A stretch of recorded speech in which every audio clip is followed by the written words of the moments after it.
Hi అండి, అందరికీ నమస్కారం. సో నేను ఇందాక చెప్పాను కదా, ఒక 300 టన్స్ దాకా ఐరన్ దీనికి వాడారనేసి. మీరు ఇక్కడ చూస్తున్నారు కదా.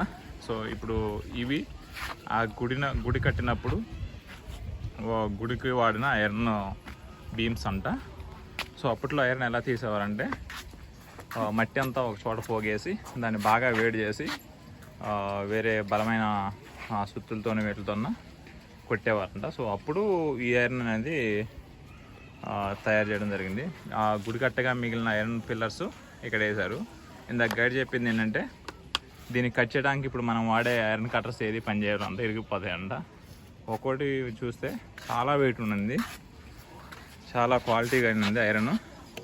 ఇన్ని సంవత్సరాలు అయినా కానీ రష్ రాదని చూడండి దాని క్వాలిటీ ఏ విధంగా ఉందో.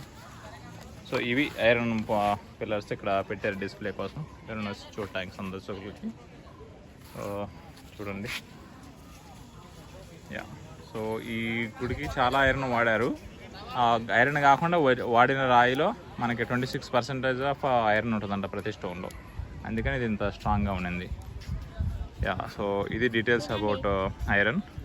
Signing off. By by.